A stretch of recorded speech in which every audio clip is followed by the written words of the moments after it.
Ahora sí es tuyo, Ernesto. Bien, gracias. Bueno, chicos, eh, vamos a ver el tema de rocas metamórficas. Ahora dejamos un poco, pero no dejamos tanto el tema de rocas ígneas, porque tiene una cierta vinculación importante en lo que sería la formación de las rocas metamórficas, ¿sí? Para ver cómo empiezan a vincularse los temas y cómo es tan importante el ciclo de las rocas. Bueno, en primera instancia me tomé el atrevimiento de invertir la clase, es decir, por lo general las clases se dan primero conceptos, definiciones, procesos, factores, agentes, etcétera, y después se comienzan a poner imágenes. Esta vez quise jugar un poco con lo que ustedes conocen o que habrán visto por un viaje o habrán visto en internet o en fotos o en libros o recuerdos de familia, que fuera, acerca de las rocas metamórficas. Así que decidí poner en principio esta imagen. No sé si alguno se anima a poner el micrófono y decirme a qué roca se parece esta. Creo que la han visto seguramente en muchos lados, en imágenes por lo menos. ¿Alguno se anima? ¿Un mármol?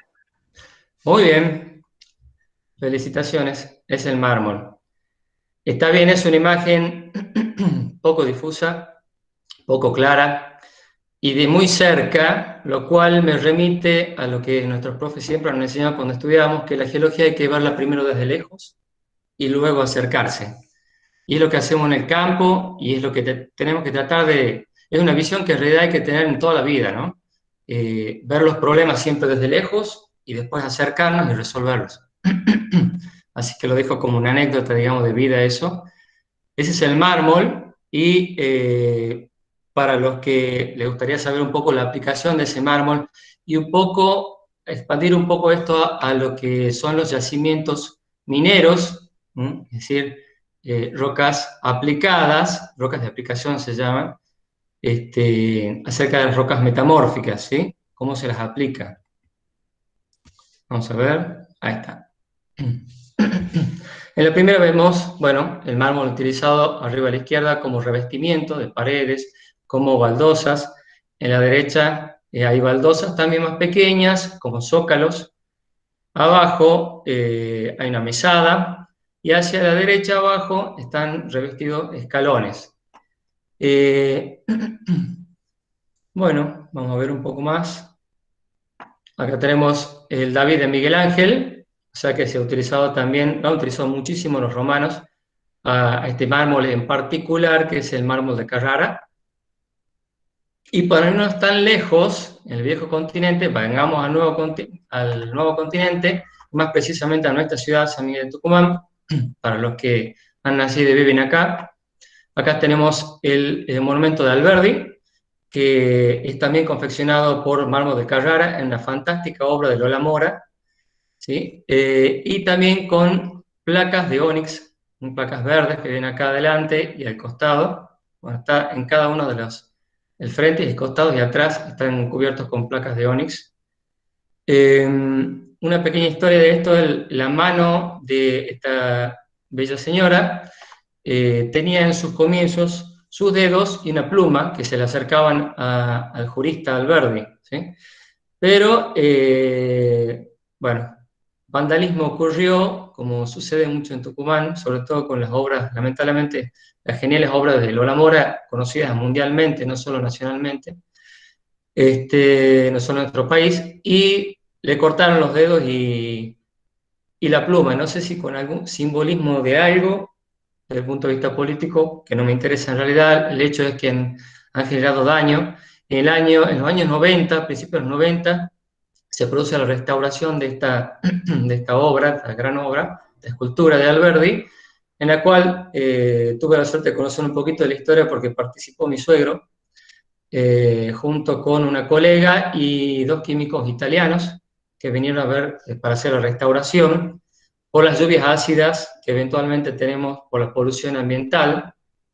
trato de tocar un poquito de otros temas para que no quede solo en rocas, y por ahí temas que no vamos a llegar a ver, pero que para unificar un poco ideas. Tenemos lluvias ácidas por la polución en nuestra provincia, polución atmosférica, contaminación atmosférica, y ha dañado al Alberdi, y bueno, por eso lo restauraron y después pusieron esta especie de cúpula, techo, para protegerlo en el tiempo. Bueno, este lugar lo puse con mucho cariño, de forma especial, porque esta es la Fontana di Trevi en Italia, en Roma, porque la conocí en mi luna de miel, con mucha suerte, porque mi hermano vive en España, y nos dio una gran palanca, en vez de anécdota personal, ¿no? Con mucho cariño lo digo, en vez de ellos venirse a mi casamiento, nos invitaron para allá, y eso me puso como loco. Lo vi y me saqué el gusto de conocer algo tan hermoso. Este es otro mármol, el mármol Macael se llama, es como una competencia española de los italianos. Está representándose acá en esta pequeña placita, en la plazoleta de Macael, de la ciudad de Macael, un mortero, el mortero más grande del mundo, y vemos cómo está este mármol, como veteado, ¿sí?, por algunas impurezas que presenta. Este mármol, como el mármol de Carrara, tiene un 90% de carbonato de calcio. Y de allí viene la pregunta, me remito en una clase anterior al profesor Sosa Gómez, donde dijo que le preguntó a uno de ustedes, chicos, si alguna vez se le había caído limón o vinagre arriba del mármol. Y bueno, Alex Miller comentó, hizo un comentario respecto al mármol que no viene al caso, pero lo que sí importa es que le preguntó el profesor a ese muchacho, ese joven, qué pasaba cuando caía. Y bueno, el mármol finalmente es carbonato de calcio, es caliza recristalizada por el metamorfismo, por los procesos que vamos a ver ahora, y si bien no tiene un efecto de reacción química como ocurre con la caliza y con la calcita, que es el mineral constituyente, de todas maneras genera una pequeña mancha cuando cae algo de limón o vinagre, que es un poquitito más fuerte, a pesar de ser el ácido acético débil, ¿sí? Por eso lo consumimos.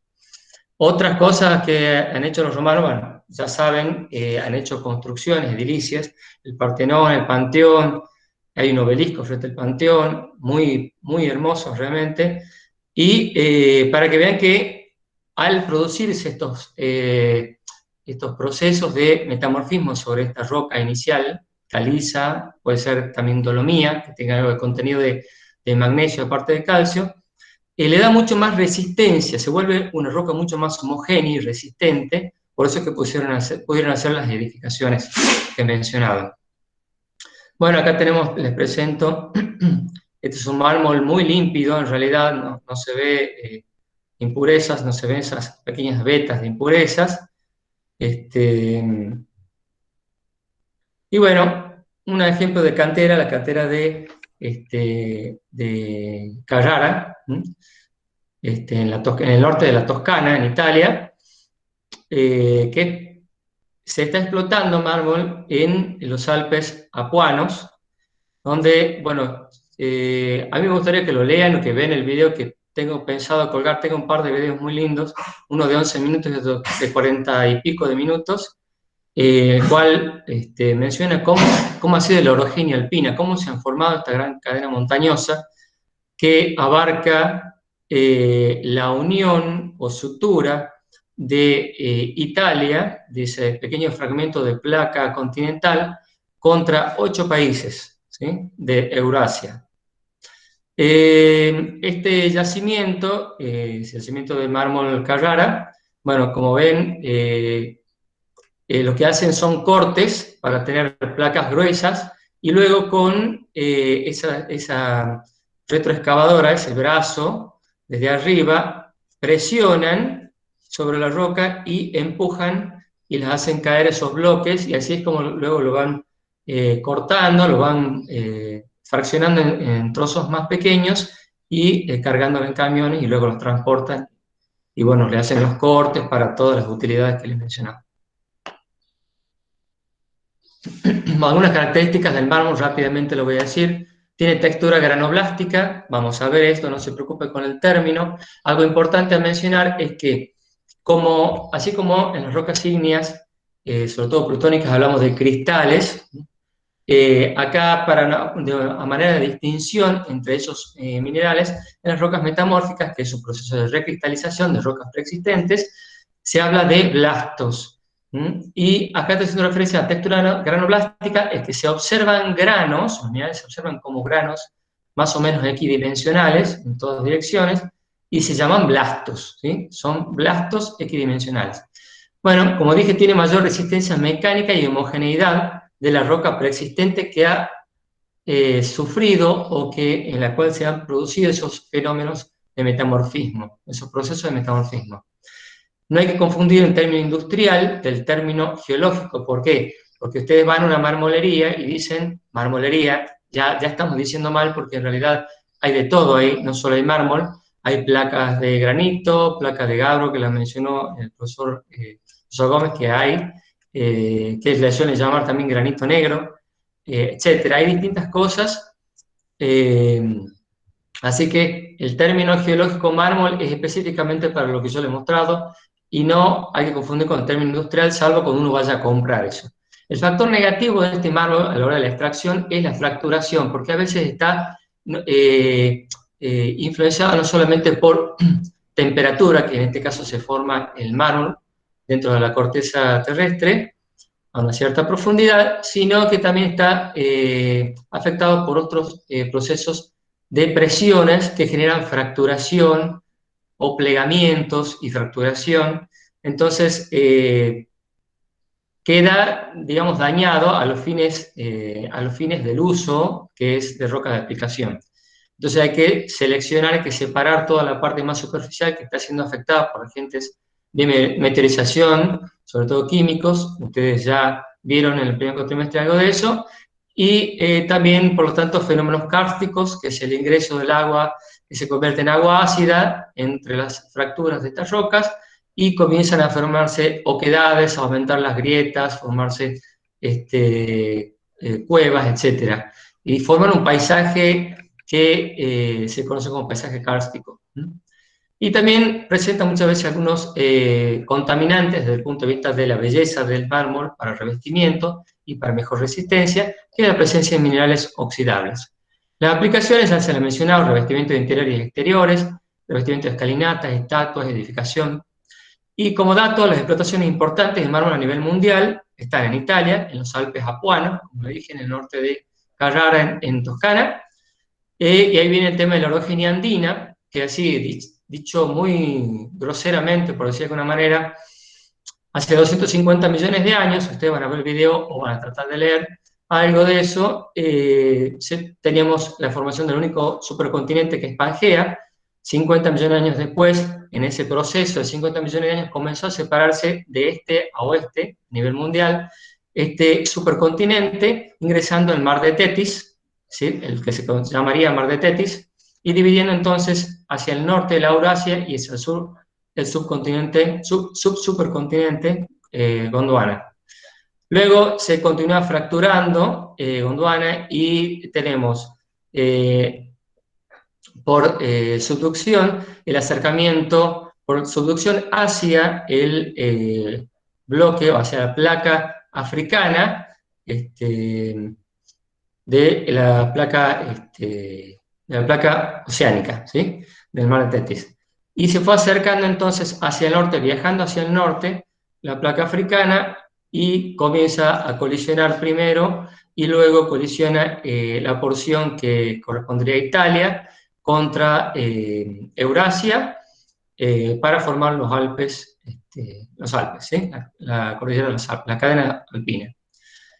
Bueno, hay sedimentos marinos, sedimentos carbonáticos, que son los que en ese acercamiento entre la placa africana hacia la euroasiática, levanta todo eso, los arrastra mientras los comienza a convertir paulatinamente en lo que sería el mármol, posteriormente, claro. Es todo un proceso lento de millones de años, hasta que colisionan finalmente, y esas son en colisión, esa sutura, esa unión o contacto entre lo que sería Italia con Eurasia, forman los Alpes. Entonces tenemos sedimentos marinos, carbonáticos, arriba, a más o menos 2000 metros, un poco más sobre el nivel del mar, que han sido arrastrados desde una cuenca marina. Entonces esa es la consecuencia, ¿sí? Durante la colisión entre ambas placas continentales, se produce esa deformación que yo comentaba, fracturación de las pliegues y repliegues, ¿sí?, que se han ido deformando, formando pliegues, como si fuera más ni menos que una hoja plegada, generó presiones, y hace esto y comienza a replegarse, porque la deformación fue constante y continua, y aún hoy continúa avanzando en su orogenia alpina. Y en España la competencia, como decía yo, en la Sierra de los Filabres, Macael, Almería. Otra roca, desde el punto de vista de roca ornamental, también metamórfica, es la serpentinita. Obviamente la palabra lo indica, el constituyente principal, mayoritario se dice, es mineral serpentina, que es un filosilicato.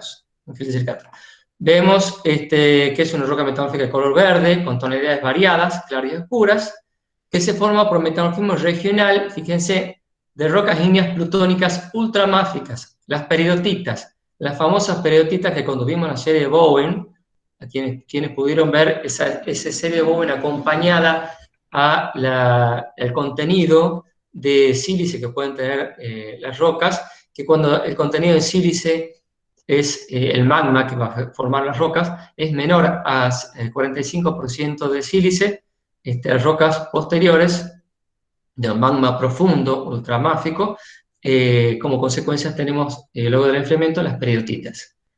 Está constituida mayormente la serpentinita por los minerales mayoritarios son filosilicatos, del grupo de la serpentina, antigorita, aparecen acompañadas por talco, magnetita, cromita, dolomita. La aplicación es como el mármol, como dije, es de tipo roca ornamental. Se extrae la serpentina, cuya variedad es el crisotilo, que es un filosilicato de magnesio, de hábito fibroso. El hábito, se acuerda que es el aspecto externo, que tiene como hebras o fibras, y se usa comercialmente desde el punto de vista comercial, conocido como el asbesto, que es antitérmico. Se usan en trajes, se usan en guantes. El problema es que luego de un uso continuo, sobre todo si se trabaja en explotaciones que contienen serpentina, lo que produce es un polvo que uno lo respira, y a los 20 años, 10 años, 15 años, etcétera, un tiempo determinado, produce cáncer, ¿sí? Generan cristales que producen cáncer. Los principales productores son Canadá, Brasil y Zimbabue, en África. Otro tipo de rocas ornamentales, muy bellas, no tan comunes, los gneiss. Los más comunes estos son los mármoles. Y además, los mármoles, me olvidé de decir, averigüé cuánto hoy se vende al metro cuadrado de mármol acá en la Argentina, y escuchen, 8.000 pesos el metro cuadrado, para que vean el valor de esta rareza, que es rareza desde el punto de vista comercial y desde el punto de vista geológico, que es el mármol de Carrara. Como dije, están los gneisses, ya que quizá uno del tercer parcial, decía el profe, sea medio orientado por el profesor Sosa Gómez. La idea es hacer un poco de turismo citadino, por decirlo de alguna manera. Entonces tenemos, si quieren ir, pueden hacerlo desde antes. Si se animan a salir, bien cuidados, por supuesto, manos y cara, si se puede, ojos también. Y van a ver de este tipo, similar a este gneiss, esta placa de gneiss arriba en la imagen superior izquierda. En la San Lorenzo al 300 hay unas placas, debe ser de unos 50 centímetros de distancia, ancho y alto, puestas sobre la pared de una casa, ¿sí? Más o menos a mitad del cuadro. Bueno, entremos ahora sí, salgamos un poco de algunas cosas que podrían conocer o que no tanto, y vamos a ver en términos generales, según la génesis, las rocas, las exógenas o sedimentarias, es decir, las que se forman sobre la superficie terrestre o a poca profundidad, están las rocas sedimentarias, que las vamos a ver luego de las rocas metamórficas. Y dentro de las endógenas ya vimos las ígneas y vamos a comenzar ahora con las metamórficas. Detrás ven un característico, no paisaje, porque en realidad no lo estoy viendo de tan lejos, pero tengo una distancia suficiente para ver que estas son las que ustedes conocen como, o se conocen comercialmente como lajas, que son estas placas, son rocas metamórficas, y ya vamos a ver sus características que se las puede identificar a simple vista. Siempre de nuevo hablamos de identificación a simple vista, es decir, en muestra en mano o a nivel megascópico, es decir, a la distancia, ¿sí? Bueno, ¿cómo definiría una roca metamórfica?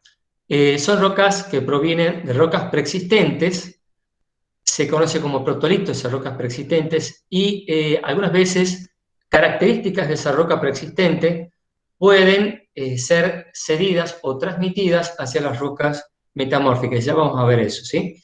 Se producen cambios texturales y o mineralógicos de esos protolitos, de esas rocas anteriores, que van a sufrir metamorfismo, y ocurre por debajo de la zona de meteorización, y podríamos decir, en términos generales, que una zona de meteorización es la zona en la cual los fluidos se involucran en materiales rocosos de diferentes tamaños en una cuenca para formar una roca sedimentaria. Entonces, como estamos hablando ya de profundidades que son superiores, donde ocurren procesos y fenómenos de metamorfismo, que generan rocas metamórficas, hablamos debajo de esa zona de meteorización, debajo de esa zona en la cual hay alteración química y física que va a dar lugar a las rocas sedimentarias que veremos posteriormente. Una cosa muy importante en las rocas metamórficas es el siguiente punto, que es sin fusión. No hay intervención de fusión. Hay aumento de temperatura con respecto a temperaturas superficiales, hay aumentos de presiones con respecto a las presiones superficiales, pero no hay fusión. Esto es temperatura y presiones previas a una fusión, o sea, llega a una máxima profundidad y temperatura, pero es antes de fusión. Si hablamos de fusión, ya hablamos de rocas ígneas, ¿sí? Y ahí es donde tenemos ese contacto, podemos tener rocas que rocen la relación entre una roca ígnea y una roca metamórfica. Y por último, es un proceso isoquímico en el cual se generan las rocas metamórficas. Es decir, que no hay un cambio sustancial del quimismo entre la roca protolito preexistente anterior a la posterior roca metamórfica. Ahora, esas rocas preexistentes o protolitos pueden ser tanto ígneas como sedimentarias como metamórficas. Si se acuerdan, eso hablamos ya y hablamos bastante acerca del ciclo de las rocas. Cómo puede haber un reciclado, una vuelta de rosca, una vuelta al tiempo, como si fuera una vuelta al tiempo atrás, y volvemos con el tiempo que va y vuelve, como si fuera, a veces se lo identifica como un tirabuzón, el tiempo geológico, que vuelven a suceder cosas que han pasado que ha ocurrido en el pasado, de manera similar o no, según las condiciones físicas y químicas del momento. Bueno, veamos una definición de metamorfismo. Es el conjunto de transformaciones mineralógicas, texturales y estructurales en estado sólido, nuevamente es en estado sólido sin fusión, que se produce en una roca preexistente o protolito en respuesta a condiciones físico-químicas diferentes a las que prevalecieron al momento de formación de ese protolito. Es decir, yo particularmente me gusta mencionar, de que la naturaleza, ya sea en procesos geológicos o procesos donde hay vida, siempre la naturaleza consigue un equilibrio. Cuando una vez que consigue el equilibrio, se generan condiciones físicas y o químicas diferentes, se modifica, se altera el equilibrio, y lo que intenta por sí sola la naturaleza, siempre y cuando no haya una fuerte intervención del hombre, es más tarde, más temprano, encontrar nuevamente ese equilibrio. Y eso es lo que pasa con las rocas metamórficas. Rocas anteriores se alteran bajo condiciones físico-químicas diferentes en el mismo medio o no en el que se han formado, y se consiguen nuevas rocas, que son las rocas metamórficas. Hay diferentes factores que condicionan el metamorfismo. Composición de la química de la roca original, la temperatura, que hay diferentes tipos de temperaturas, las cuales podemos considerar, presiones también son diferentes, las vamos a explicar todas, fluidos químicamente activos que pueden actuar en mayor o menor medida, y el tiempo, que es el tiempo geológico.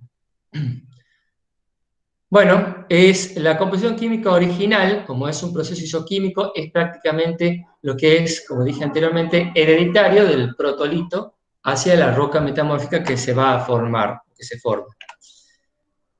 Mayormente es así. Temperatura. Veamos la temperatura, hay diferentes temperaturas que vamos a considerar. Una es el gradiente geotérmico, y se podría decir que es la temperatura que aumenta a medida que aumenta la profundidad dentro de la corteza terrestre. Esto es una especie de cómic, o como diría el profesor Sosa Gómez, un cartoon, que le gusta decir cartoon. Es un gráfico, un dibujo, una sátira, un humor, de la temperatura que se siente a 600 metros de profundidad, que son con respecto a la temperatura superficial. Si esa temperatura superficial es 20 grados, es 38 en profundidad, a 600 metros. Es más o menos, aumenta 30 grados cada, perdón, 1 grado cada 30 metros, así es. Luego tenemos otro tipo de temperatura que pueden influenciar en estos procesos de formación de rocas metamórficas, y es la presencia de cuerpos magmáticos. En esto vamos a hacer hincapié más adelante porque es muy importante, como un intrusivo plutónico, un intrusivo magmático, puede dar lugar a rocas metamórficas, unas rocas metamórficas particulares. Fricción de masas rocosas también es importante, y lo vamos a ver más adelante, como la fricción entre cuerpos de roca, por una fracturación que ha sucedido a lo largo, digamos, en ese volumen rocoso, y se separándose en dos bloques, como la fracturación y el desplazamiento y fricción entre esas masas rocosas puede dar lugar a un tipo particular de rocas metamórficas. Y también se puede considerar la desintegración de minerales radiactivos que constituyen rocas del protolito, ¿sí? Es decir, minerales que ustedes más o menos ya lo han visto, que contienen elementos radiactivos como el potasio, como el uranio, principalmente, uranio, el radiactivo, que al deteriorarse, al comenzar su proceso de deterioro, de desintegración, emite o radia calor, y esto puede, cuando hay una masa rocosa con un gran contenido, puede generar o puede afectar o influenciar, o en todo caso aportar a los procesos de metamorfismo. Vamos a otros factores. La presión. Mencionaba la presión como un factor formador de metamorfismo, generador de metamorfismo, y vamos a ver dos tipos de presiones en particular, una presión de carga y la otra es la presión dirigida. Acá tenemos un gráfico, un esquema en un diagrama en bloque o block diagrama, en donde si tomamos vemos una cuenca rellena con sedimentos, y en la base de esa cuenca, donde comienza a producirse, sería ya debajo de la zona de metamorfismo, porque estamos hablando de metamorfismo, como dije anteriormente, es debajo de la zona de meteorización. Tomamos esta pequeña porción y lo representamos esquemáticamente como este cubo de rocas, en la cual se produce una presión de carga, también llamada presión litostática o de confinamiento. Es una presión que ocurre en igual medida en todas las direcciones y sentidos hacia este cubo de roca representativo. ¿Sí? Entonces, estamos comentando, lo que se comenta es, en definitiva, esa presión de carga que está generada por toda la columna, es decir, toda esa masa rocosa, ese cuerpo rocoso, por arriba de este punto determinado. Es decir, genera una presión, debido a la gravedad, sobre este punto o cubo, como vemos acá, en todas direcciones y sentidos. Y esa presión litostática podríamos asemejarla a la presión hidrostática, como si pusiéramos en profundidad en el mar un determinado objeto también es en todas direcciones y sentidos con la misma intensidad, o con similar intensidad. Mientras que en el caso de la presión dirigida, bueno, acá vemos el gradiente barométrico, que es decir, que se mide en bares, en profundidad, esa presión, y es bares por kilómetro de profundidad. Bueno, acá abajo vemos a la izquierda la presión dirigida, que si bien, lo que está comentando acá es que si bien en esta pequeña porción representada por este prisma rocoso hay una presión de carga, hay una presión litostática, acá tenemos un efecto muy importante que consideremos, que es que hay presiones o esfuerzos en esta dirección predominante. Hay en todas las direcciones, pero debido a un fenómeno tectónico, a presiones dirigidas, se llama así porque justamente está dirigida en este sentido, en esta dirección, digamos horizontal en este caso, entonces en sentido opuesto hacia esta porción de masa rocosa, representada acá como un esquema, un diagrama en bloque. Entonces mostramos cómo la roca, en esa dirección que estoy comentando, horizontal, en sentido opuesto, prevalece la presión, es como una presión resultante del punto de vista físico, con respecto a todas las otras presiones que se producen en las distintas direcciones y sentidos. Entonces, hay una presión dominante y por eso se llama presión dirigida, ¿sí? Y genera una cierta deformación que vamos a considerar a continuación. Otro factor que he mencionado son los fluidos. Los fluidos hacen referencia a la presencia de agua, dióxido de carbono y otros fluidos ricos en boro, flúor, azufre, entre otros. Algo de eso vamos a ver a continuación también. Y finalmente, como dije, el tiempo geológico, y acá lo muestra como si fuera una espiral. A mí me gusta pensar, si se imaginan una llave francesa, tiene un tornillo sin fin que permite que abra y cierra como yo quiera, depende de por qué lado lo giro, digamos, ese tornillo sin fin. Y se llama sin fin porque si uno pone el dedo y lo hace girar, continúa y nuevamente comienza a girar, comienza otra vez desde el mismo punto de partida. Entonces, es como regresar al punto de partida anterior, y entonces es lo que hablamos siempre del tiempo geológico y el ciclo de las rocas, y cómo puede volver a un punto de partida en un escenario similar dentro de la corteza o fuera de la corteza según el proceso geológico, o un escenario diferente si han cambiado las condiciones físico-químicas originales. Este es un término que quería mencionarlo porque está en la bibliografía. Es un término utilizado para indicar el grado metamórfico, el grado de intensidad del metamorfismo, y se basa principalmente en la temperatura y en segundo lugar en la presión. Se considera temperatura principalmente y presión en segundo lugar. Siempre se hace, cuando se refiere a la intensidad del metamorfismo, significa que por lo general se habla de mayor profundidad en un determinado lugar dentro de la corteza, es decir, que todas esas rocas metamórficas, esa serie de rocas que se han formado, a medida que aumenta la profundidad, aumenta la temperatura, por la temperatura de confinamiento, y aumenta la presión litostática de confinamiento cuando aumenta la profundidad.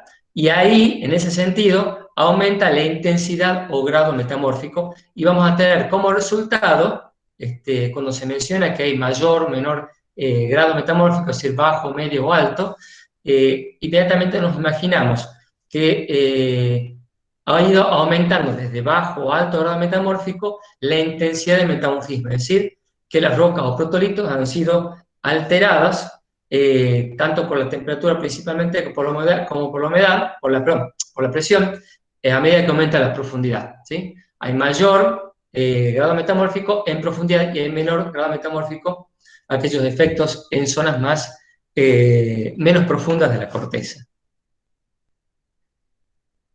Bueno, la IUCS ha clasificado, o sea, encuentra que hay distintas formas de clasificar, se ha determinado distintas formas de clasificar el metamorfismo, es de acuerdo a la extensión del área sobre la que se produce, de acuerdo al contexto geológico, de acuerdo al principal factor del metamorfismo. Como dije, hay varios factores mencionados. A lo que vamos a hacer hincapié principalmente es a la temperatura y las presiones diferentes que hay de carga y dirigida.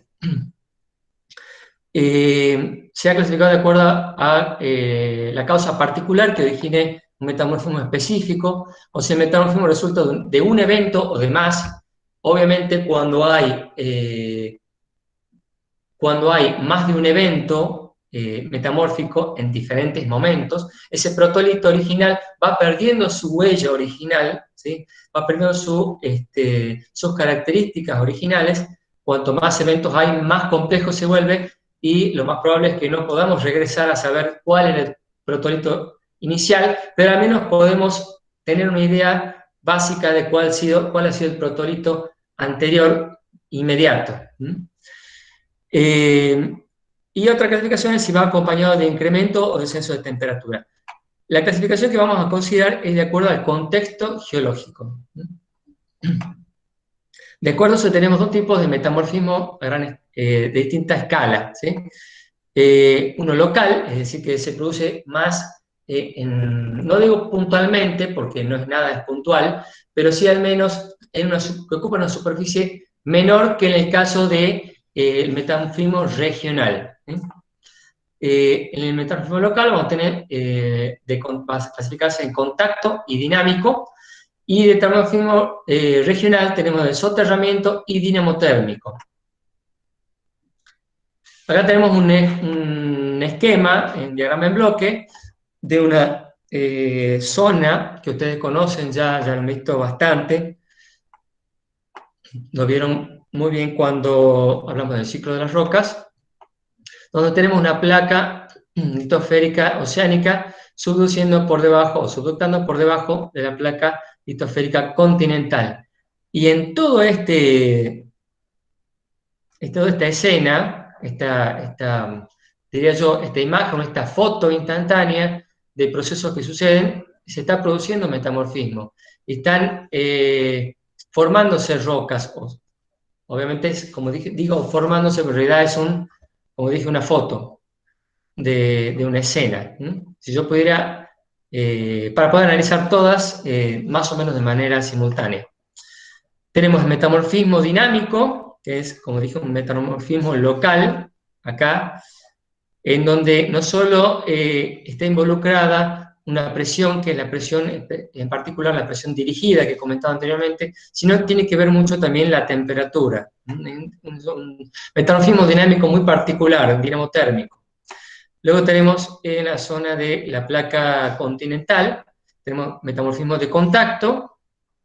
El metamorfismo de contacto se genera alrededor, son rocas metamórficas que se producen alrededor de intrusivos plutónicos, ¿sí? A medida que va, entonces, a ver, ahí se generan procesos que están íntimamente vinculados entre el magmatismo y el metamorfismo. Dos procesos importantes dentro de lo que es la geodinámica interna, que ya lo vieron también. Seguimos repasando un poco de nuestro pasado próximo, que fue el cuatrimestre pasado. Entonces tenemos enfriamiento lento dentro de lo que es esta cámara magmática, y al mismo tiempo la temperatura del magma va alterando las rocas encajantes, rocas de cajas, que son las que circundan, las que circunscriben ese Plutón, y allí es donde se va a formar las rocas de metamorfismo de contacto. Y luego tenemos el metamorfismo regional, que se llama así porque se produce en una superficie que normalmente supera los 100 kilómetros cuadrados, así que es bastante grande, y se produce a una importante profundidad, donde afecta en gran medida la presión que vamos a ver acá, a diferencia de esta presión que tenemos acá, que es la presión de carga. Acá vamos a tener el metamorfismo regional, en esta zona, la presión de carga, y acá tenemos la presión dirigida. Bueno, acá vemos, con estos colores, vemos como una especie de referencia, como si fuera un mapa, que es un tema que, si bien no lo podremos ver, pero veremos posteriormente el año que viene en consulta, o si por ahí queda algún tiempo luego de cerrar y tenemos contacto todavía, podemos ver así como una especie de plus, alguna clase de mapa o cosas así para saber leerlo y que les sirva para el año que viene. y a la hora de estudiar. Entonces tenemos esta referencia que con los colores está mostrando dónde está el metamorfismo de contacto, que es, como dije, este marrón, a la vuelta, formando una especie de halo o aureola de contacto a la vuelta de estos plutones. El metamorfismo regional, con este color naranja más oscuro, con un color naranja más claro, tenemos el metamorfismo también regional, y tenemos metamorfismo dinámico, bueno, en este sector. Vamos a ver un poquito más en detalle esto. Vamos a ver lo que sería la roca de metamorfismo de contacto, que es lo que describí acá, donde el factor predominante es la temperatura con respecto a la presión. Dije anteriormente que íbamos a ver dos factores principales para formar estas rocas metamórficas. Uno es el factor temperatura y otro las presiones que ya he mencionado anteriormente. Ahora, depende de cuál de los dos factores prevalezca sobre el otro, es que va a producirse uno u otro tipo de metamorfismo. Y diferentes consecuencias, es decir, diferentes tipos de rocas metamórficas. Entonces vamos a tener, en el caso del metamorfismo de contacto, imaginémonos que este cuerpo magmático lo tenemos acá representado ya con una foto, y esta foto en este momento es una foto donde ya la roca ígnea, félsica por lo que se ve acá, por decirlo de alguna manera, alcalina, la tenemos ya, está todo completamente cristalizado, o sea que ya no es un cuerpo magmático, ya estamos hablando en sí de un plutón, ¿sí? Ya tenemos esto enfriado y es una foto en la cual también ya se ven rocas que se han formado a la vuelta de este plutón, en esta especie de aureola o halo, que si bien acá lo vemos como un corte vertical de la corteza, es decir, le hemos cortado verticalmente y es como si hubiéramos cortado, separado un bloque y estamos viendo lo que está en la pared. Ese es el esquema acá, de lo que se ve en esta porción. Este es el esquema.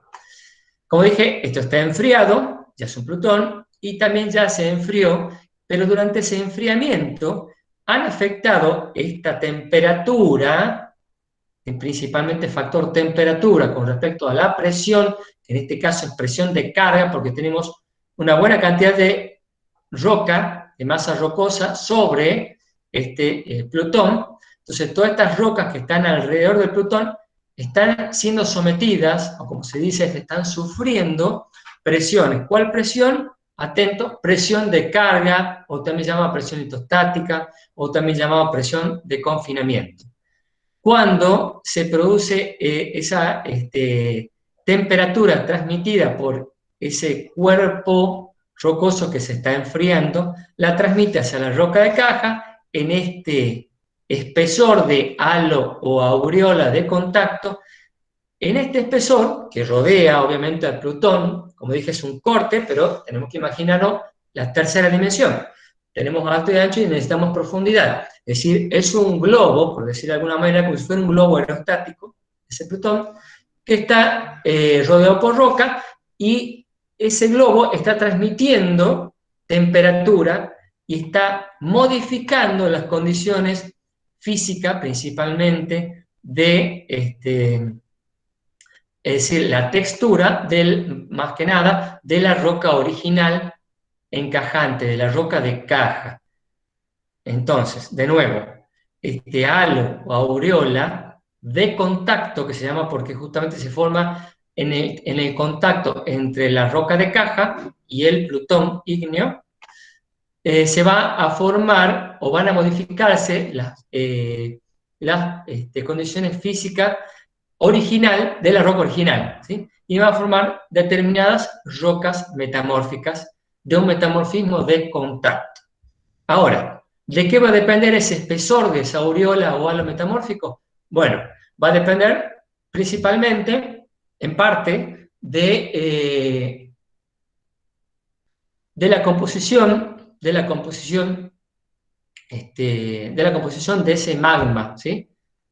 Si es una composición más bien félsica, obviamente son temperaturas más bajas. Si es una composición más profunda, entonces las temperaturas van a ser más altas, ¿sí? En donde se intruya este Plutón, ¿sí? Si se intruye a mayor profundidad, entonces vamos a tener temperaturas más altas, y si se intruye a menor profundidad, más cerca, por decirlo de alguna manera, de la superficie, o menos profunda dentro de la corteza, se intruye ese Plutón, y entonces tenemos menor temperatura, porque ha descendido la temperatura de ese globo magmático que ha ascendido.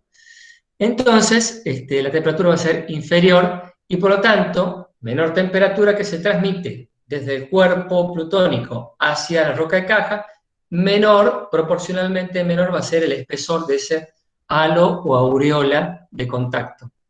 Otra cosa que hay que tener en cuenta, aparte de la composición, es el volumen de magma, el volumen de ese intrusivo magmático o plutónico.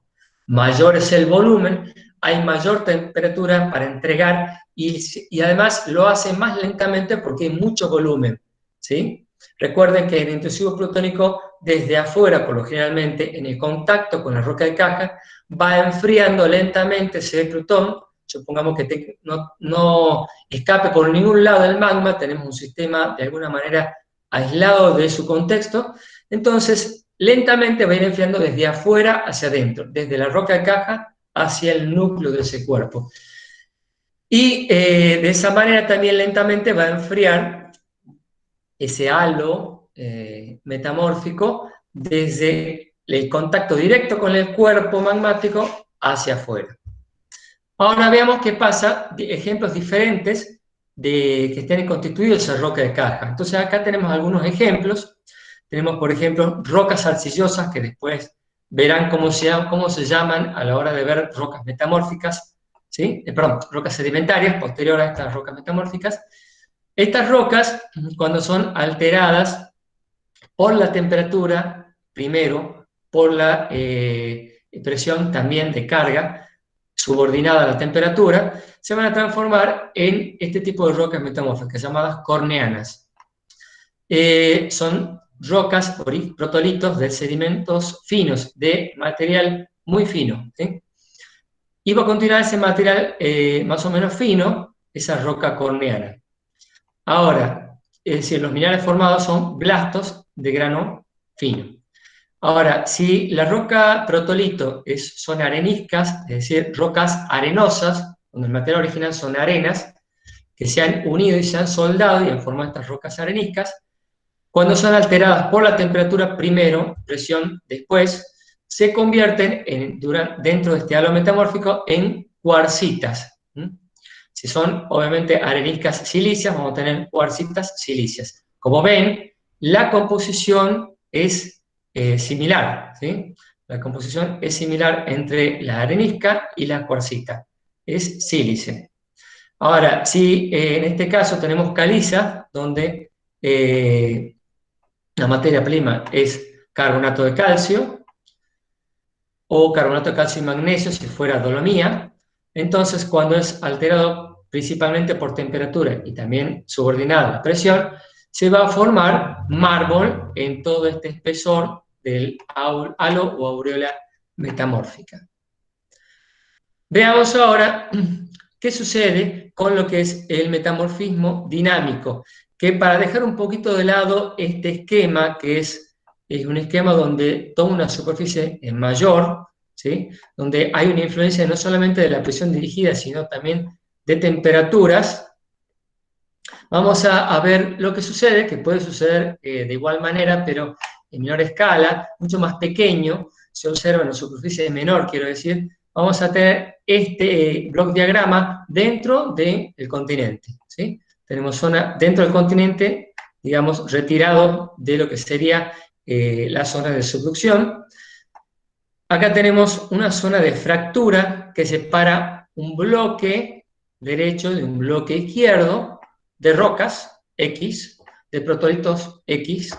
En este momento no le voy a poner importancia si se trata de líneas sedimentarias metamórficas, pero me importa de que entiendan que es un bloque de roca que se ha fracturado y por tectónica, y que debido a una presión predominante, preponderante, dirigida es decir, predominante en este sentido opuesto, con esta misma dirección, que sería cortando a esta manera, un esfuerzo va hacia el lugar de la fractura y el otro esfuerzo en sentido opuesto, y esta es la fractura esquema que estamos viendo acá. De nuevo, es un corte vertical de la corteza, y acá yo estoy viendo una pared, esta pared de acá. Entonces tenemos una zona de fractura, que cuando esa fractura no es solamente una separación, sino además un desplazamiento entre un bloque derecho y un bloque izquierdo, se llama falla esa fractura, que tiene desplazamiento, y va a tener direcciones diferentes de desplazamiento. Por ahora, eso solo, no quiero profundizar más con lo que es una falla.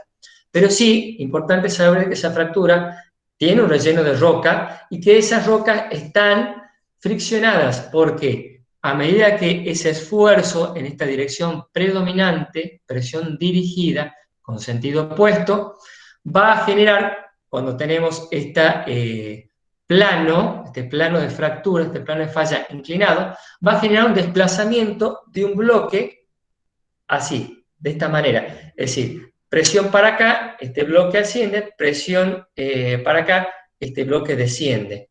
¿Qué es lo que está mostrando la flecha acá? El bloque este asciende cuando la presión es hacia este sentido, y este bloque desciende cuando la presión es en este sentido.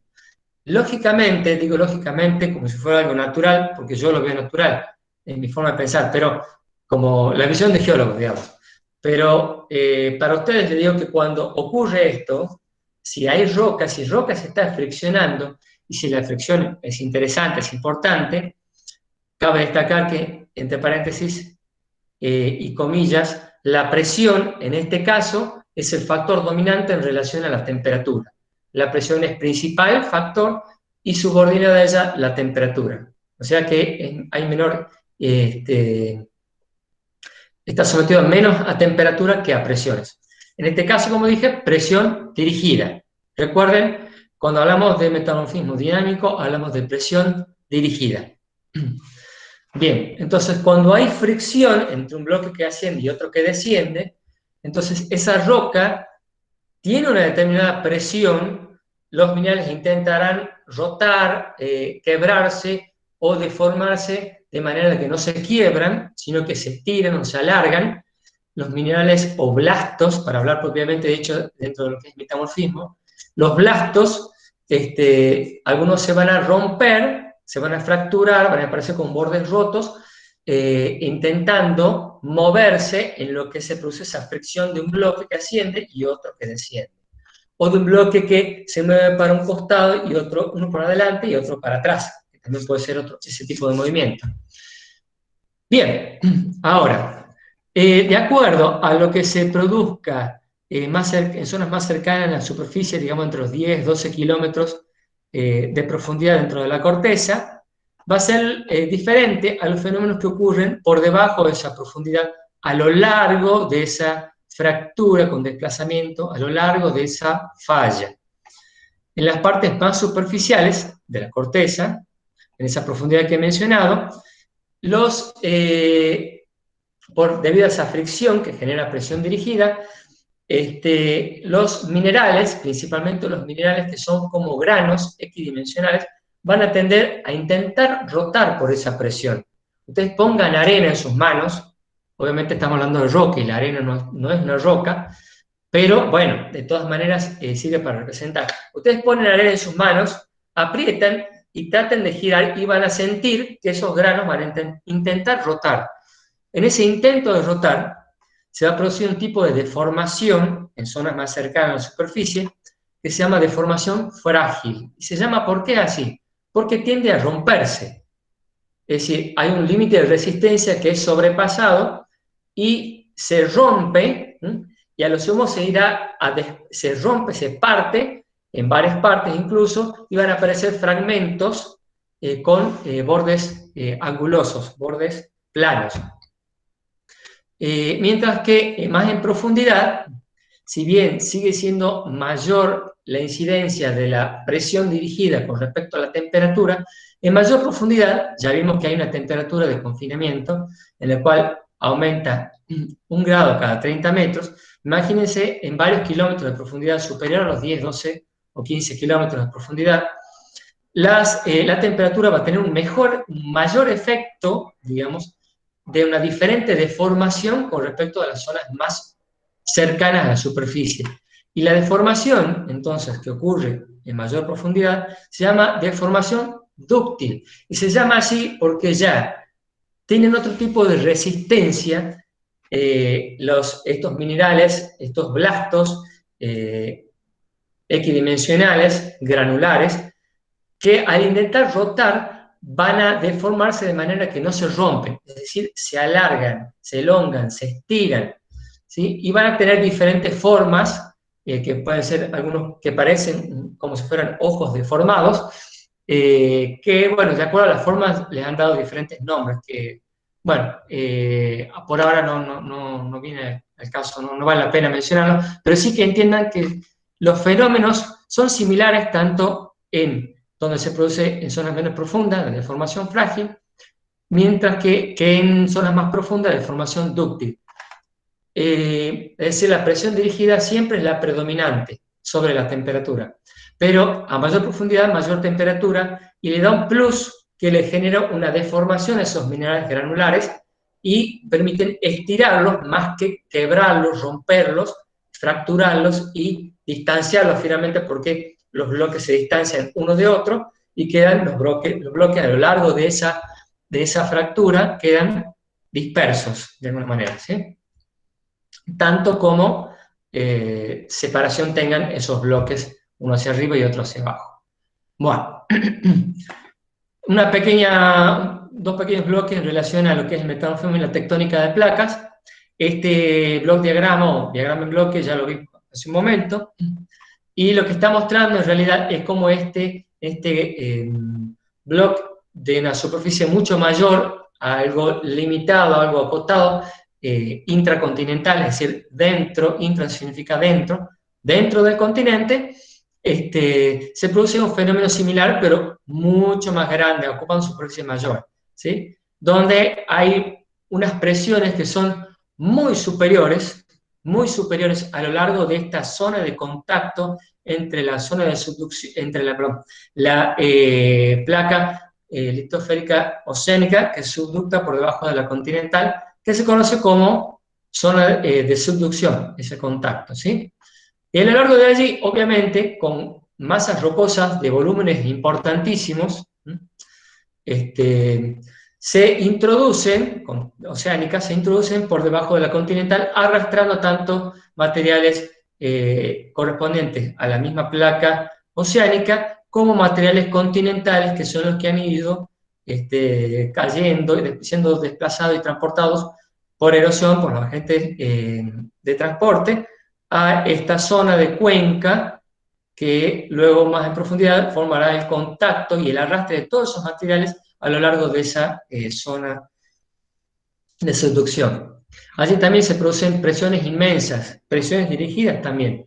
Y la presión dominante, esa presión dirigida, que comentaba anteriormente, una escala dentro del continente, en una falla. Acá tenemos como si fuera una gigantesca falla, similar a eso, a una escala muy diferente, ¿sí? Donde yo tengo superficies mayores de estos efectos de presión dirigida. Y bueno, acá tenemos, por excelencia, se pueden producir los 3 tipos de metamorfismo, de contacto dinámico, como dije, dinámico especial, dinamotérmico, que es un metamorfismo regional. El metamorfismo regional, que se produce en vastas regiones dentro del continente, dentro de la corteza continental, en profundidad. El metamorfismo de contacto, que es un metamorfismo local, y bueno, el metamorfismo local que dije ya de la presión del dinámico, ¿sí? Acá tenemos otro tipo de borde, es un borde convergente, ya lo vimos también en la primera cuatrimestre. Acá tenemos un borde de tipo transcurrente, es decir, donde se produce una falla prácticamente vertical o cuasi vertical, si se quiere subvertical, en donde los dos bloques de roca se desplazan unos con respecto a otros. donde también se puede producir metamorfismo, quizás no con la misma intensidad que cuando está más inclinado ese plano de falla, y tenemos entonces toda una presión resultante, no solo de la presión dirigida, sino del bloque de roca que está montándose en el que está descendiendo, ¿sí? Bueno, esto no lo vamos a ver, lo pongo simplemente para volver a recordar de que las rocas metamórficas pueden reciclarse. Bueno, acá no se observa, pero faltaría la porción o la flecha donde la roca metamórfica puede volver a ser metamórfica, luego una ígnea metamórfica y una sedimentaria puede ser metamórfica. Vamos a ver un poco las texturas y las estructuras, y con esto creo que ya, aunque sea de forma general, daría por concluida esta etapa porque me excedería, digamos, en el tiempo, y es como mucho para ustedes. De todas maneras, seguramente los profesores que continúen las clases van a volcar todo su conocimiento y su experiencia, que a mí me falta, obviamente por una cuestión de tiempo y seguramente también de campo, pero bueno, este va a ser mi pequeño aporte. Las texturas que se observan en las rocas metamórficas se llaman, en términos generales, las texturas cristaloblásticas, es decir, cristales que se han formado a partir de un protolito, donde los minerales se llaman blastos, cristaloblástica, ¿sí? Y ese proceso de transformación de los cristales originales, de los minerales originales, a los blastos se llama blastesis. Bueno, tenemos acá algunos tipos más comunes de esta textura cristaloblástica, que es la granoblástica, la lepidoblástica, nematoblástica y porfidoblástica. Y ahí hay un término conocido por ustedes cuando vieron rocas ígneas, que es el término pórfido. Ya lo vamos a ver. La primera imagen, este pequeño esquema, arriba a la izquierda, tenemos la textura granoblástica. Como ven, son granoblastos, son blastos en forma granular, más o menos equidimensionales, que pueden variar de tamaño, sí, pero más o menos son de igual tamaño en todos sus ejes, ¿sí? En 3 dimensiones, ¿sí? Recuerden esto, minerales como estos son minerales que pueden formar granos, pueden formar blastos en forma de granos, son cuarzos y feldespatos por excelencia. Luego tenemos la lepidoblástica, que es una textura, como ven acá, asemeja cada una de estas pequeñas porciones, cada uno de estos blastos, a minerales hojosos, son como hojas, ¿no? Como láminas, son los que veían ustedes dentro de la subclase filosilicatos, ¿sí? Dentro de la clase silicatos, la subclase filosilicatos. Y ustedes veían por excelencia, cuando veíamos este clivaje perfecto, veían el grupo de las micas, mucovita y biotita, que son los que ustedes han conocido por imágenes. Bueno, entonces, esta textura característica lepidoblástica se da en estos minerales hojosos de los filosilicatos, que conforman estas determinadas rocas metamórficas, ¿sí? Luego tenemos la textura nematoblástica, que se produce en minerales alargados, climáticos alargados, como por ejemplo los anfíboles. Y luego tenemos esta textura muy particular que se llama porfidoblástica, abajo a la derecha, donde tenemos granos es decir, fenoblastos, serían en este caso no fenocristales, como veían en términos dentro de las rocas plutónicas y volcánicas. Dentro de rocas ígneas en general veíamos con el nombre de fenocristales, es decir, o fenominerales, que han crecido quizás en un proceso posterior, pero han crecido, están mejor desarrollados, con sus caras mejor desarrolladas, y se distinguen alrededor de una masa de minerales, que en el caso de las volcánicas no se veía, en el caso de las plutónicas sí se veía. Ahora, en este caso, esos fenoblastos constituyen, como decía, estos granos, por excelencia, son feldespatos, los feldespatos en general, calcoalcalinos y potásicos, y cuarzo, granos de cuarzo, que están rodeados por minerales que pueden ser minerales alargados, como por ejemplo lepidoblastos, ¿sí? Bueno, estas son combinaciones que son, de las combinaciones el más común vendría a ser la granolepidolástica, que se da en un tipo de roca metamórfica que lo vamos a mencionar. La granolepidolástica arriba a la izquierda es,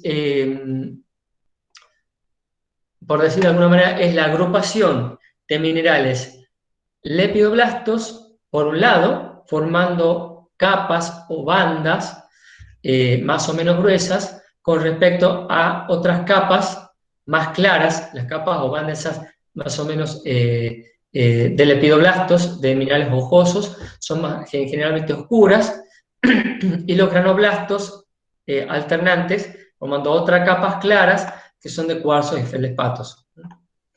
Entonces es una alternancia de minerales claros y oscuros formando capas determinadas, a veces más gruesas, a veces menos gruesas. Luego tenemos la textura B, que es la granonnematoblástica, que son nematoblastos alternantes formando capas delgaditas, orientadas, ¿sí? Una cierta orientación, alternante con los granos que son más claros. Vamos a ver, vamos a continuación, algunos ejemplos de textura y textura granoblástica.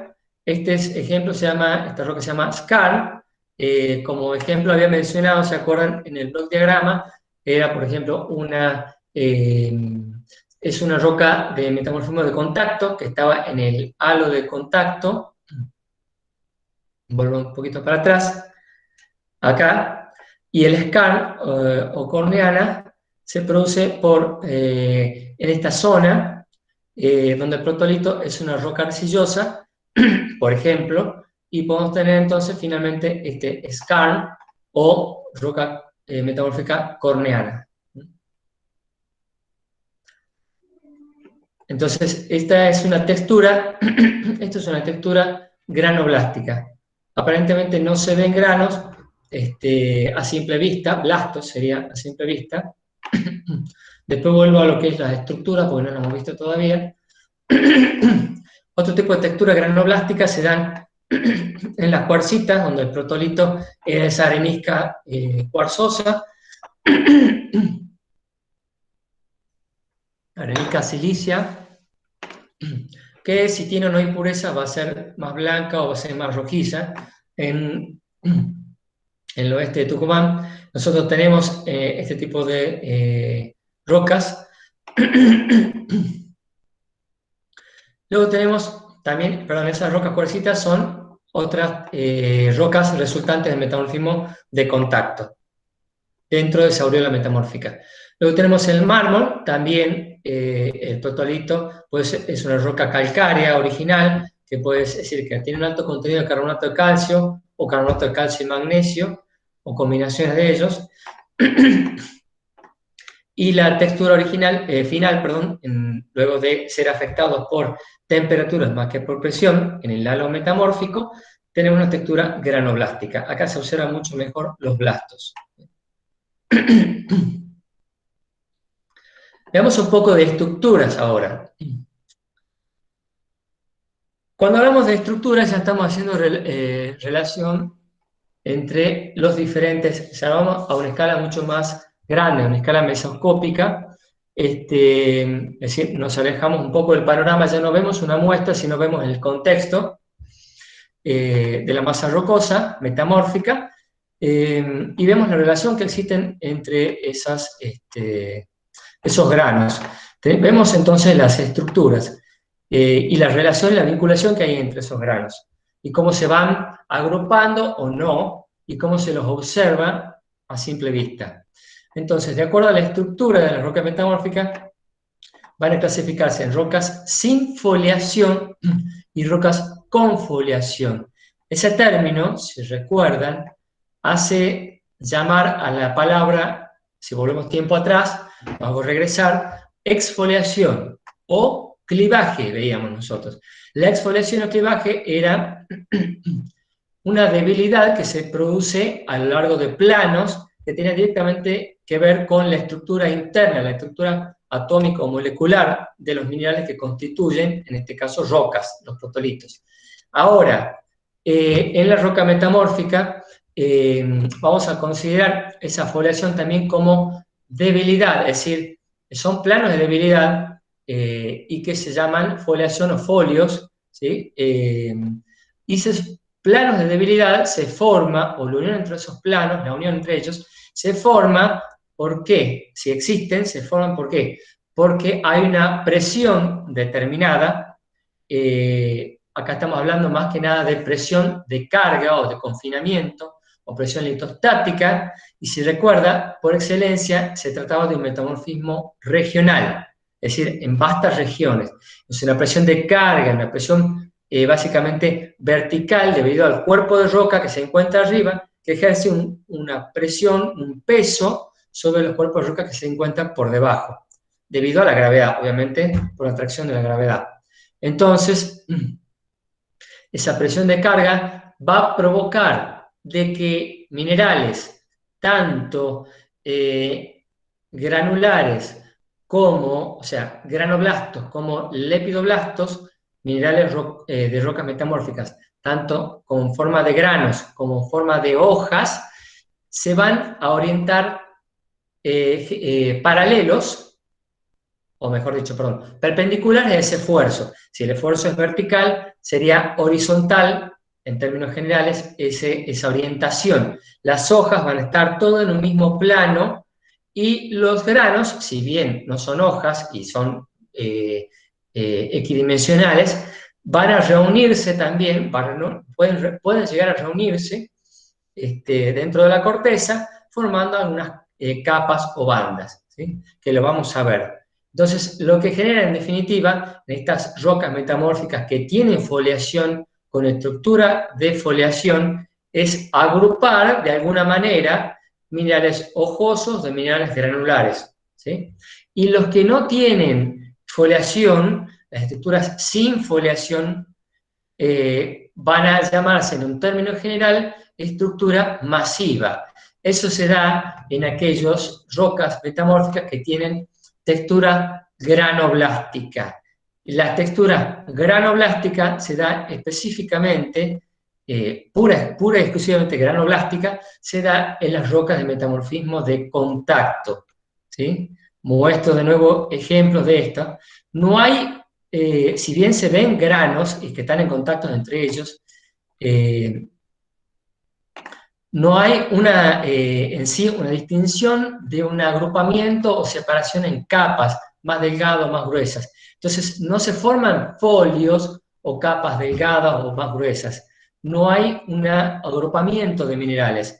Están todos puestos en forma, si bien una roca muy homogénea, la textura, pero no tiene una orientación en particular los granos. No están orientados. Lo mismo pasaba con el skarn, con la cuarcita o con el mármol. Todas rocas de metamorfismo de contacto. Entonces, la estructura masiva, que se ve como una masa homogénea, por eso el nombre de masivo, se da entonces en esta estructura sin foliación, en esas rocas de metamorfismo de contacto. Ahora, en estas rocas con foliación, en estructura foliada, vamos a tener diferentes tipos, de acuerdo a si aumenta o no la intensidad del metamorfismo. Y si recuerdan, les dije que la intensidad aumenta con la profundidad, porque va aumentando la temperatura y va aumentando la presión de carga, ¿sí? Estas rocas de las que estoy hablando son rocas de metamorfismo regional. Recuerden que ocupan grandes regiones, se forman ocupando vastas regiones a gran superficie, y la presión que domina es la presión de carga litostática o de confinamiento.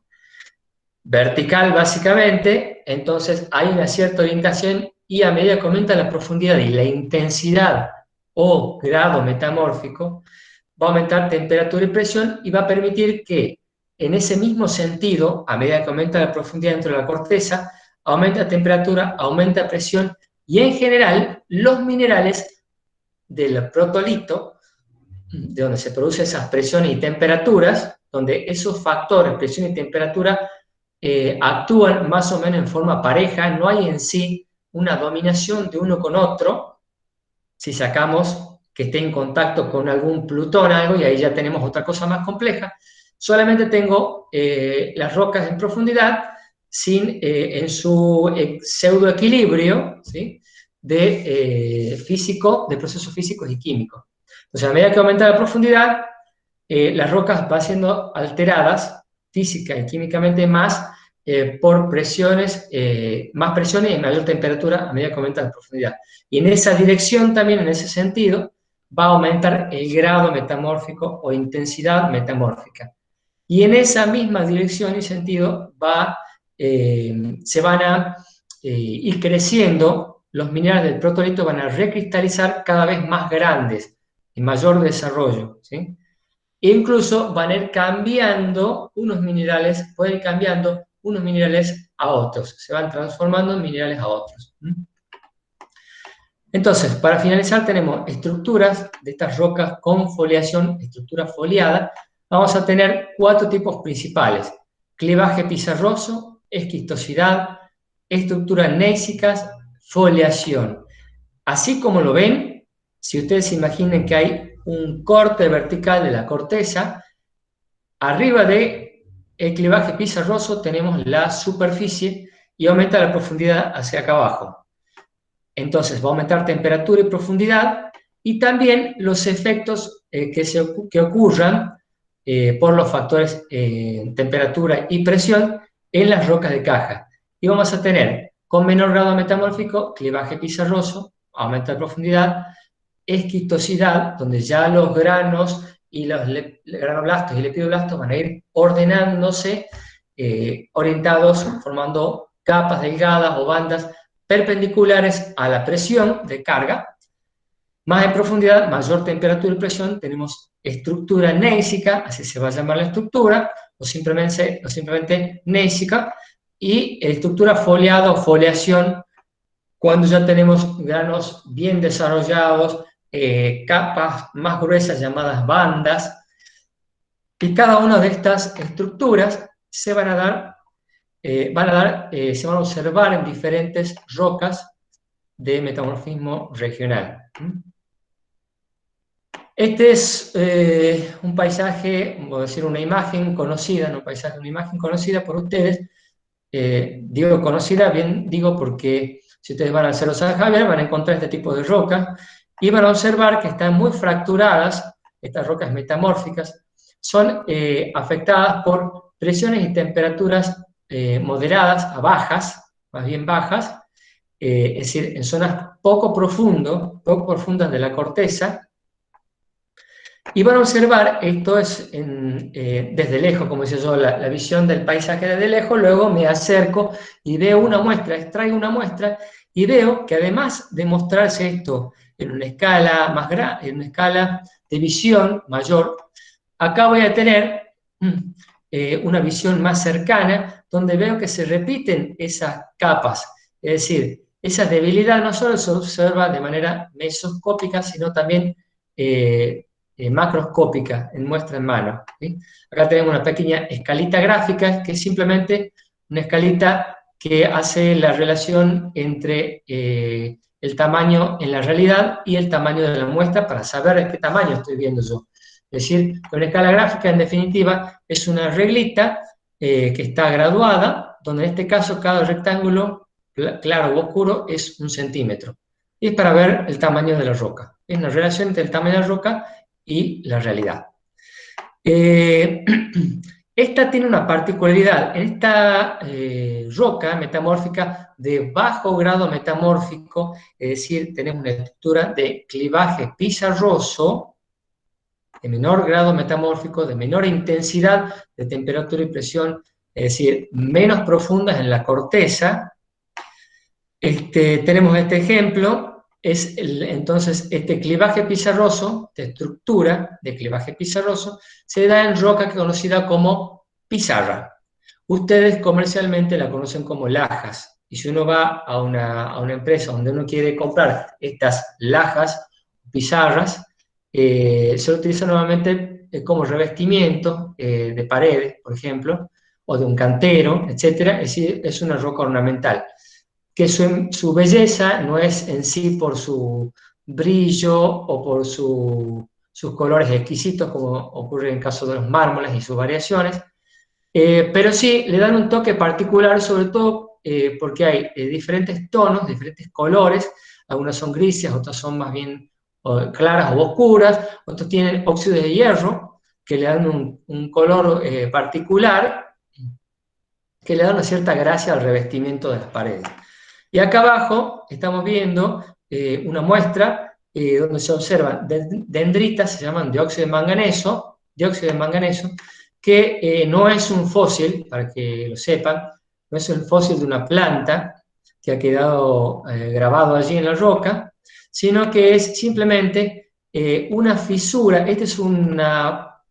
Se ve desde arriba, lo que yo vería acá de la muestra, un pedazo que está acá adentro, es decir, se fracturó a lo largo de esos planos de debilidad, a lo largo de esa estructura de clivaje pizarroso, se separó, se abrió eso por diferentes agentes físicos principalmente, de metrización físicos, se abre y el agua simplemente comienza a circular con algunas soluciones que tengan iones de hierro y queda, luego finalmente se forman, cuando se deshidrata, digamos, cuando se evapora el agua, queda en esta forma particular de dendritas de óxido de manganeso, ¿no? Hierro no, perdón, manganeso, me confundí, manganeso.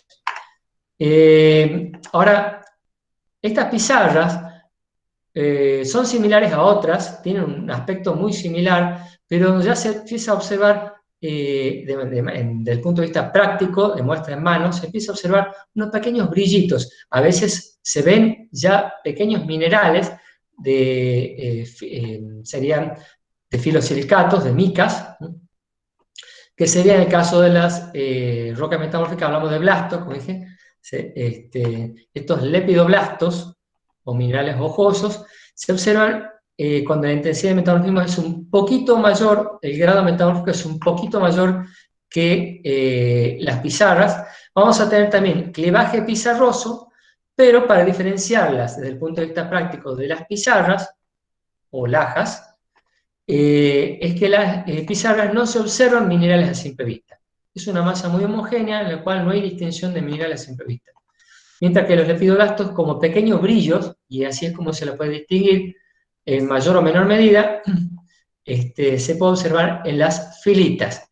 Las filitas las distingo así de manera práctica entonces, viendo los lepidoblásticos por la reflexión de la luz en esos, que inciden en esos minerales, lepidoblastos, ¿sí?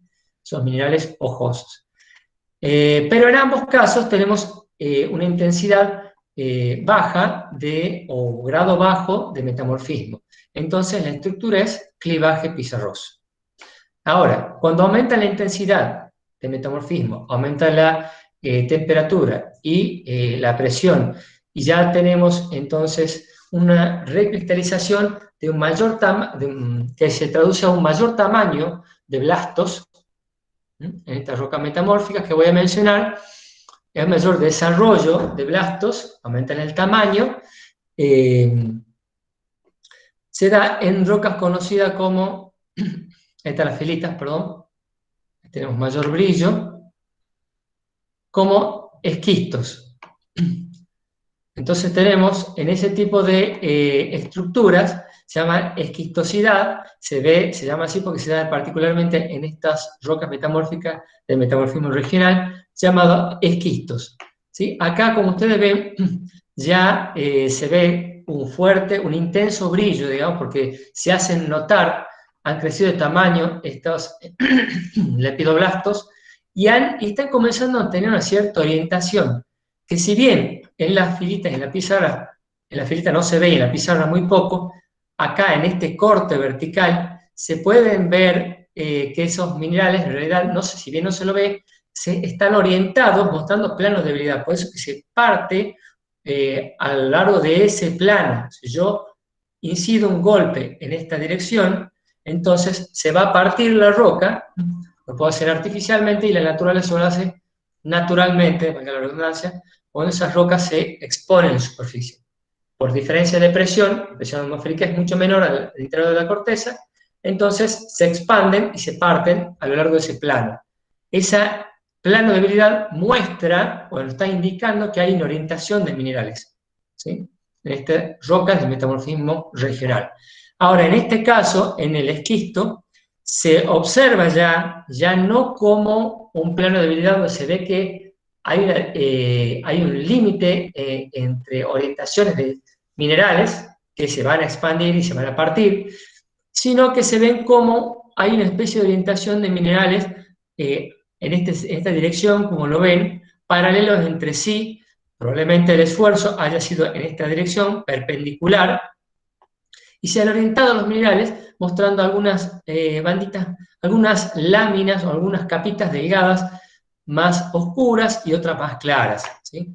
Ya está mostrándose mucho más, a simple vista, en muestra en mano, se observa que hay una dirección dominante y orientación dominante de minerales, ¿sí? Aunque yo diga, bueno, logro distinguir por el brillo y con la lupa, a lo mejor puedo distinguir las micas, las hojitas de micas, las hojuelas de micas. Entonces digo, bueno, ya tengo lepidoblastos, yo ya puedo ver mejor los minerales. Se puede ver, entonces, porque ha aumentado la intensidad o grado metamórfico en profundidad a medida que nos introducimos dentro de la corteza, y la roca protolito ha sido afectado a mayor temperatura y mayor presión que las que están suprayacentes, es decir, arriba de ellas, inmediatamente arriba de ellas. Bueno, acá tenemos otro tipo de estructura, que es la estructura gnéisica. Estamos en este punto, es decir, zonas más profundas, entre la corteza, a mayor intensidad de temperatura y presión de carga, y vamos a tener entonces una recristalización donde la blastesis va a ser, es decir, la transformación de esos minerales originales, de ese protolito, va a hacer que aumente aún más de tamaño, tiene mayor tamaño, pero hay algo curioso que pasa, que en el caso, debido a que aumenta la presión, en el caso de los minerales de los blastos hojosos, los lepidoblastos, empiezan a disminuir en cantidad, empiezan a disminuirse en fragmentos cada vez más pequeños. Y comenzamos a dejar de verlos a simple vista, ¿sí? Entonces, es como que le perdemos la vista un poco a eso, como ocurría en cambio en los esquistos. Lo que empezamos a notar es que sí hay orientaciones de minerales oscuros, ¿sí? Son lepidoblastos que rodean minerales o blastos granulares, granoblastos de cuarzos y feldespatos. Y como la presión ha aumentado, esos minerales que originalmente, esos blastos originalmente granulares, tienden a deformarse formando ojos, que es una característica de esta roca que se conoce como gneiss, de allí el nombre de estructura gnéisica, gneiss de ojos, algunos le llaman ojos de sapo, gneiss de ojos, donde los minerales o blastos propiamente dicho, granulares, como granos, tienden a deformarse como si fueran ojos, ¿sí? Bien, esa es la clásica textura granolepidoblástica combinada. Lepidoblastos que rodean a granoblastos de mayor tamaño y que están deformados por la presión. Luego tenemos la estructura de foliación, donde, si vemos el esquema anterior, se producen a mayor profundidad y donde la roca original o protolito, por altas ya presiones y temperaturas, arriba del kilobar, es decir, más de 1000 bares, 2000 bares, y temperaturas que rondan los 600, quizás 700 grados centígrados en profundidad, vamos a tener recristalización de los minerales protolitos a estos blastos posteriores, agrupándose en bandas claras y oscuras, mucho más definidas que en el caso de gneiss, donde las bandas es como que intentaban comenzando a formarse uniéndose estos ojos lateralmente. Finalmente van a ser una cosa continua de bandas claras y oscuras que se puede dar tanto en esquistos, pero mucho más en gneisses, donde, como dije, la roca protolito es sometida a mucho mayor presión y temperatura con respecto a todas las otras rocas suprayacentes que están por encima de estos gneisses. Bueno, Roberto, creo que hasta acá terminaría. Excelente. No sé si Ernesto. me excedí, Ahora me excedí en abrimos conceptos, no sé si me excedí en conceptos porque... Ahora abrimos preguntas, quédate tranquilo y no dejes de compartir pantalla por si acaso hay una pregunta sobre alguna diapositiva. Bueno, en primer lugar, quiero agradecerle a Ernesto y felicitarlo. Sé que ha sido extensa, mi clase también ha sido extensa y en general tenemos 2 horas, así que muchas gracias a los que permanecieron hasta el final. Y felicitaciones, Ernesto. La verdad que una clase magistral de rocas metamórficas y clarísima para revisarla, mirarla con paciencia, con tranquilidad. Pero bueno, a ver, quedan preguntas. Quería decir también, Ernesto, que te felicito. Muy, muy buena la clase. Gracias. Realmente muy, muy completa, chicos. Y lo que vamos a hacer, le vamos a decir, bueno, hoy es el cumpleaños del profesor José Sosa Gómez, así que si alguien le quiere enviar un mensaje o algo, va a ser bien recibido por él. Pero si él retoma, o Vero, o yo, o Ernesto el lunes que viene, vamos a empezar a retrabajar los conceptos, ¿sí? De a poco. Así que tranquilos. Son muchas cosas muy bien presentadas, muy gráficamente, con muchos conceptos para dar vuelta. Pero a ver, me callo yo y abran el micrófono y pregunten, por favor. Profesor. Sí, decir. ¿Tiene algún ejemplo? Sí, Alex. ¿Tiene algún, todavía no hemos, bueno, nada, el enigma de la mesada, pero bueno. ¿Tiene algún ejemplo de nemato? Porque se me quedó así como flotando. ¿Perdón, de qué? Nemato, ¿cómo es? Nematoblástica. Un ejemplo característico de nematoblástica, cierto es, no puse muestra de roca. La verdad que podía haberla buscado. Por lo general no la hemos tenido creo que no, yo por lo menos no la he visto en mi cursado y posterior, cursaba. Es una roca conocida como anfibolita, si mal no recuerdo. Los nematoblastos son minerales alargados, metamórficos, son anfibolitas, que también tienen una cierta orientación que, cabe decir nuevamente, es perpendicular al esfuerzo, a la presión de carga, y que se van orientando justamente en esa dirección perpendicular. Son cristales, ya no son planares, ya no son filosilicatos, sino son prismas alargados. Esos son los anfíboles, prismas alargados. Y cuando estas rocas, llamadas anfibolita, dominan estos minerales, ¿sí? El mineral realmente mayoritario, así se dice, son los anfíboles. Y no apareció porque no es tan común, digamos, o sea, también es por eso.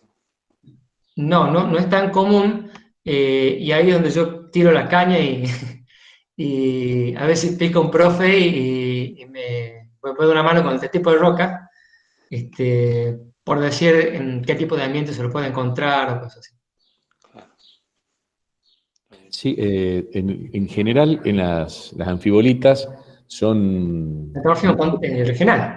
Son de metamorfismo regional. La podés encontrar, por ejemplo, en Catamarca, en el sudoeste de Catamarca. Hay anfibolitas, son rocas muy oscuras, porque, bueno, justamente tienen anfíboles, y si ustedes ven la serie de Bowen, está formada por los piroxenos. Quiero decir, la serie de Bowen en la alta temperatura tiene piroxenos y anfíboles, ¿sí? Que son los que menciona Ernesto.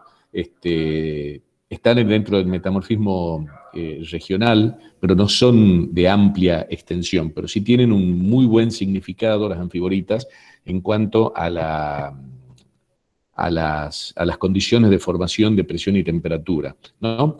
Justamente Miren, hay algo que es muy importante tener en cuenta, que lo mencionó. Bueno, hay muchas cosas para tener en cuenta, pero hay algo de una palabra que Ernesto hizo hincapié, que es protolito. Protolito. Proto es lo anterior y lito es roca. Proto es la roca a partir de la cual se formó la roca metamórfica. Hay algunos conceptos, chicos, que yo los invito a que lo vayan viendo. Por ejemplo, puso una roca metamórfica se origina a partir de una roca preexistente, que puede ser sedimentaria, ígnea o incluso una metamórfica.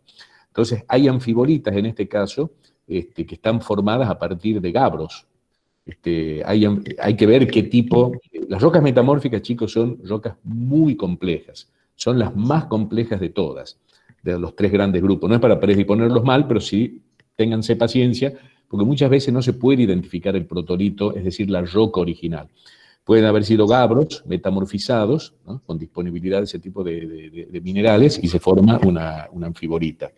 Entonces, tienen todo un universo dentro de las rocas metamórficas. Yo al último voy a detener la grabación, voy a hacer una serie de consideraciones, quienes las quieran escuchar, para como puntualizar, ¿no? Como puntualizar algunas cosas, pero sigan preguntando, que es lo más importante ahora.